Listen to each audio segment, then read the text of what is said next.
ನಮಸ್ಕಾರ, ನಿಮ್ಮೆಲ್ಲರಿಗೂ ರೇಖಾಸ್ ಕುಕ್ಕೋಸ್ಗೆ ಸ್ವಾಗತ. ನಾನಿವತ್ತು ನಿಮಗೆಲ್ಲರಿಗೂ ಗೋಬಿ ಮಂಚೂರಿಯನ್ ಮಾಡೋದು ಹೇಗೆ ಅಂತ ತೋರಿಸ್ಕೊಡ್ತಾ ಇದ್ದೀನಿ.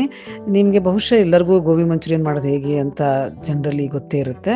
ಆದರೆ ನಾನಿವತ್ತು ನಿಮಗೆ ಇದು ಒಂದು ಹೆಲ್ದಿ ಆಗಿರೋಂಥ ಒಂದು ಡಿಶ್ನ ತೋರಿಸ್ತಾ ಇದ್ದೀನಿ. ಇದನ್ನು ನಿಮಗೆ ತಿಂದಾಗ ನಿಮ್ಗೆ ಯಾವುದೇ ರೀತಿಯಾಗಿ ಇದು ಒರಿಜಿನಲ್ ರೆಸಿಪಿ ಥರ ಇಲ್ಲ ಅಂತ ಅನಿಸೋದೇ ಇಲ್ಲ. ಅಷ್ಟೊಂದು ರುಚಿಯಾಗಿರುತ್ತೆ ಇದು. ಇವಾಗ ನೋಡಿ ಇದನ್ನು ಹೇಗೆ ಮಾಡೋದು ಅಂತ.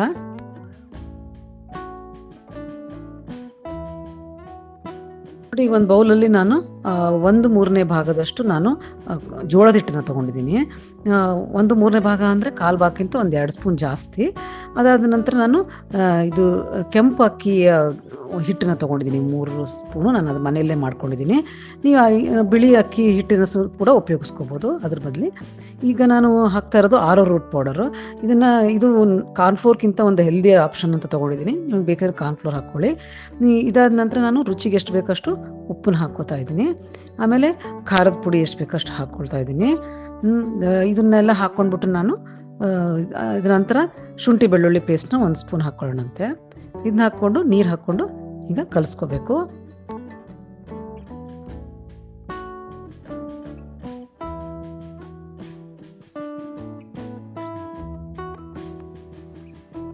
ಈಗಿದು ಈಗ ನಾವು ಹೀಗೆ ಬಜ್ಜಿ ಕರಿತೀವಲ್ಲ, ಕಡಲೆ ಹಿಟ್ಟಿನ ಬಜ್ಜಿ, ಆ ಥರ ಒಂದು ಕನ್ಸಿಸ್ಟೆನ್ಸಿ. ಒಂದು ಸ್ವಲ್ಪ ಲೈಟಾಗಿ ನೀರಿರುತ್ತೆ, ಅಂದರೆ ಎಲ್ಲದಕ್ಕೂ ಚೆನ್ನಾಗಿ ಹತ್ಕೊಳ್ಳಿ ಅನ್ನೋ ಥರ ಗೋಬಿಗೆ ನಾನು ಈ ಥರ ಮಾಡ್ಕೋತಾ ಇದ್ದೀನಿ. ನೋಡಿ ಈ ಥರ.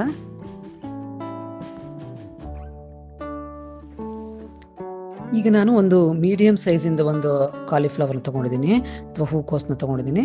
ಇದನ್ನು ಸಣ್ಣ ಸಣ್ಣ ಹೂವಾಗಿ ನಾನು ಕಟ್ ಮಾಡಿಕೊಂಡು ಇದನ್ನು ಬಿಸಿ ನೀರಲ್ಲಿ ಸ್ವಲ್ಪ ಒಂದು 5 ನಿಮಿಷ ಮುಚ್ಚಿಟ್ಟಿದ್ದೀನಿ. ಯಾಕಂದರೆ ನಿಮಗೆ ಗೊತ್ತಲ್ಲ, ಇದರೊಳಗೆ ಬಹಳಷ್ಟು ಸಣ್ಣ ಸಣ್ಣ ಹುಳುಗಳಿರುತ್ತೆ. ಅದರಿಂದ ಇದನ್ನು ಕ್ಲೀನ್ ಮಾಡ್ಕೊಳ್ಳೋಕ್ಕೋಸ್ಕರ ಬಿಸಿನೀರಲ್ಲಿ ಹಾಕಿಟ್ಟಿದ್ದೀನಿ. ಅದ್ರ ಮೇಲೆ ನಾನು 1-2 ಸ್ಪೂನ್ ಆರೋ ರೂಟ್ ಪೌಡರ್ನ ಹಾಕೋತಿದ್ದೀನಿ. ನಿಮಗೆ ನಾನು ಆಗಲೇ ಹೇಳಿದ್ದೀನಿ, ಆರೋ ರೂಟ್ ಬದಲಿ ಕಾರ್ನ್ಫ್ಲೋರ್ ಕೂಡ ಉಪಯೋಗಿಸ್ಕೋಬೋದು ಅಂತ. ಈ ಥರ ನೋಡಿ, ಈ ಥರ ಎಲ್ಲದಕ್ಕೂ ಹತ್ಕೋಬೇಕು ನಾವು ಹಾಕಿರೋ ಆರೋ ರೂಟ್ ಪೌಡರು. ಈಗ ಹತ್ಕೊಂಡ್ರೆ ಕ್ರಂಚಿಯಾಗಿ ಕ್ರಿಸ್ಪಿಯಾಗಿ ಬರುತ್ತೆ ನೀವು ಫ್ರೈ ಮಾಡಿದಾಗ. ನೋಡಿ, ಈಗ ಇದನ್ನು ನಾನೇನು ಮಾಡ್ತಾಯಿದ್ದೀನಿ ಅಂದರೆ, ನಾವೇನು ರೆಡಿ ಮಾಡಿ ಇಟ್ಕೊಂಡಿದ್ವಲ್ಲ, ಹಿಟ್ಟನ್ನು ಕಲಿಸ್ಕೊಂಡಿದ್ವಲ್ಲ, ಅದಕ್ಕೆ ಇದನ್ನು ಹಾಕ್ಬಿಟ್ಟು ಚೆನ್ನಾಗಿ ಕಲಿಸ್ಕೋಬೇಕು. ನೋಡಿ, ಈ ಥರ ಚೆನ್ನಾಗಿ ಕಲಿಸ್ಕೊಳ್ಬೇಕು. ಇದು ಒಂದು ಟಿಪ್ ಇದ್ದಾಗೆ, ನೀವು ಡೈರೆಕ್ಟಾಗಿ ನೀವು ಗೋಬಿನ ಹಿಟ್ಟೊಳಗೆ ಹಾಕಿ ಕಲಸಿ ಫ್ರೈ ಮಾಡಿದರೆ ನಿಮಗೆ ಅಷ್ಟೊಂದು ಕ್ರಂಚಿ ಆಗಿರಲ್ಲ. ಇದನ್ನು ಈ ಥರ ಈಗ ನೀವು ಕಾರ್ನ್ಫ್ಲೋರ್ ಪೌಡರಲ್ಲಿ ಅಥವಾ ಆರೋ ರೂಟ್ ಪೌಡರಲ್ಲಿ ಈ ಥರ ಮಿಕ್ಸ್ ಮಾಡಿಕೊಂಡು ಆಮೇಲೆ ನೀವು ಬ್ಯಾಟ್ರ್ ಒಳಗೆ ಹಾಕಿದರೆ ಭಾಳ ಕ್ರಿಸ್ಪಿಯಾಗುತ್ತೆ. ನೋಡಿ, ಈಗ ಈ ಥರ ಇದನ್ನು ಚೆನ್ನಾಗಿ ಫ್ರೈ ಮಾಡ್ಕೋಬೇಕು. ಬಿಸಿಯಾಗಿರೋ ಎಣ್ಣೆಯಲ್ಲಿ ಫ್ರೈ ಮಾಡಿದ್ರೆ ಚೆನ್ನಾಗಿ ಕ್ರಿಸ್ಪಿಯಾಗುತ್ತೆ. ನಾನು ಇದಕ್ಕೆ ಯಾವುದೇ ರೀತಿಯಾದ ಆರ್ಟಿಫಿಷಿಯಲ್ ಕಲರ್ಸು ಏನೂ ಉಪಯೋಗಿಸ್ತಾ ಇಲ್ಲ. ನಿಮ್ಗೆ ಬೇಕಿದ್ರೆ ಒಂದು ಆರೆಂಜ್ ರೆಡ್ ಕಲರ್ ಬೇಕಾದವ್ರು ಹಾಕ್ಕೋಬೋದು. ನೋಡಿ, ಈ ಥರ ಇದನ್ನು ಹೆಲ್ದಿಯಾಗಿ ಮಾಡ್ತಾಯಿದ್ದೀನಿ ನಾನು. ಅದರಿಂದ ಬರೀ ಖಾರ ಪುಡಿ ಹಾಕ್ಬಿಟ್ಟು ಸ್ವಲ್ಪ ಕಲರ್ನ ಕೊಡ್ತಾಯಿದ್ದೀನಿ ಇದಕ್ಕೆ. ನೋಡಿ, ಇದನ್ನು ಇಷ್ಟು ಕ್ರಂಚಿಯಾಗಿ ಕ್ರಿಸ್ಪಿಯಾಗಿದೆ. ಇದು ಯಾವುದೇ ರೀತಿಯಿಂದ ನಿಮಗೆ ಮೈದಾದಿಂದ ಮಾಡಿದ್ದಲ್ಲ ಅಂತ ಅನ್ನೋ ಫೀಲಿಂಗ್ ಇಲ್ಲ. ತುಂಬಾ ಚೆನ್ನಾಗಿದೆ. ಈಗ ನಾನು ಒಂದು ಬಟ್ಲಲ್ಲಿ ಈ ಥರ ಪೇಸ್ಟ್ ಮಾಡ್ಕೋತಾ ಇದ್ದೀನಿ.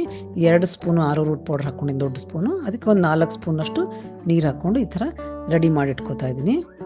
ಇದಕ್ಕೆ ಸ್ಲರ್ರಿ ಅಂತ ಹೇಳ್ಬಿಟ್ಟು ಕರೀತಾರೆ. ಇದನ್ನು ರೆಡಿ ಮಾಡ್ಕೊಂಡಿದ್ದೀನಿ ನಾನು.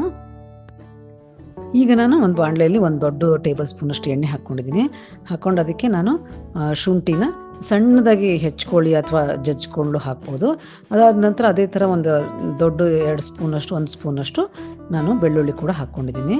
ಈಗ ನಾನು ಮೆಣಸಿಕಾಯಿನ ಸಣ್ಣದಾಗಿ ಹೆಚ್ಕೊಂಡಿದ್ದೀನಿ, ಅದನ್ನು ಕೂಡ ಹಾಕ್ಕೋತಾ ಇದ್ದೀನಿ. ಇದಕ್ಕೆ ಒಂದು ದೊಡ್ಡ ಸ್ಪೂನಷ್ಟು.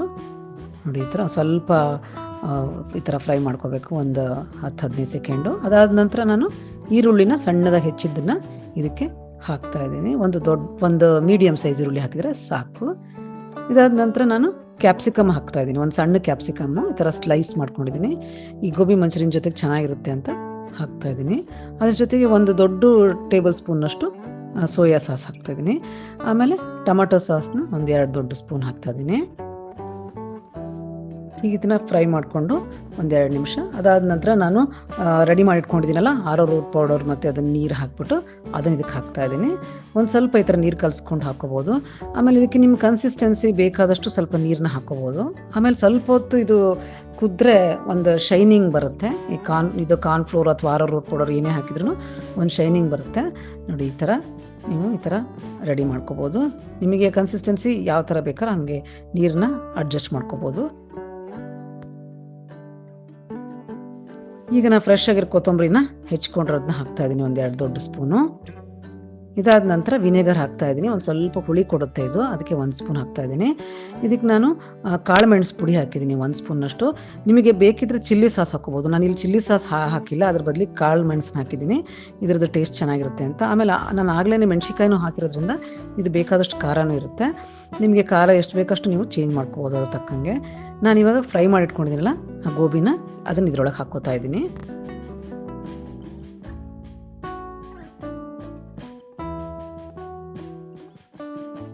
ಮಿಕ್ಸ್ ಮಾಡ್ಕೋಬೇಕು, ಈ ಥರ ಎಲ್ಲ ಕೂಡ್ಕೊಳ್ಬೇಕು 1-2-3 ನಿಮಿಷ. ನೋಡಿ ಈ ಥರ ಎಷ್ಟು ಚೆನ್ನಾಗಿ ರೆಡಿಯಾಗಿದೆ. ಇವಾಗ ಇದು ಕ್ರಂಚಿಯಾಗಿ ಕ್ರಿಸ್ಪಿಯಾಗಿ ತುಂಬ ಚೆನ್ನಾಗಿರುತ್ತೆ. ನೀವು ಯಾರಿಗೂ ಹೇಳಿಲ್ಲ ಅಂದರೆ ಯಾರಿಗೂ ಗೊತ್ತೂ ಆಗಲ್ಲ ಇದು ಮೈದಾ ಹಿಟ್ಟಲ್ಲ, ಇದು ಜೋಳದ ಹಿಟ್ಟಿಂದ ಮಾಡಿರೋದು ಅಂತ. ಈ ಥರ ಮಾಡ್ಕೊಂಡು ನೋಡಿ, ತುಂಬಾ ಟೇಸ್ಟಿಯಾಗಿರುತ್ತೆ. ಆಮೇಲೆ ಎಲ್ಲರಿಗೂ ಒಂದು ಅಭಿಪ್ರಾಯ ಇರುತ್ತೆ ಹೆಲ್ತಿಯಾಗಿರೋ ಫುಡ್ ಟೇಸ್ಟಿ ಇರಲ್ಲ ಅಂತ. ಇದನ್ನು ಮಾಡ್ಕೊಂಡ್ಮೇಲೆ ನೀವು ಯಾವತ್ತೂ ಮೈದಾ ಹಿಟ್ಟನ್ನು ಉಪಯೋಗಿಸೋದಿಲ್ಲ, ತುಂಬ ಚೆನ್ನಾಗಿರುತ್ತೆ. ಮಾಡ್ಕೊಂಡು ತಿಂದು ನೋಡಿ ನನಗೆ ಹೇಗಿದೆ ಅಂತ ಹೇಳಿ. ನನ್ನ ಚಾನಲ್ಗೆ ಸಬ್ಸ್ಕ್ರೈಬ್ ಮಾಡ್ಕೊಳ್ಳಿ. ಇದೇ ಥರ ಒಳ್ಳೆ ರೆಸಿಪೀಸ್ಗಳನ್ನ ನಾನು ತೊಗೊಂಡು ಬರ್ತೀನಿ ನಿಮ್ಮ ಮುಂದೆ. ಧನ್ಯವಾದಗಳು. Thank you.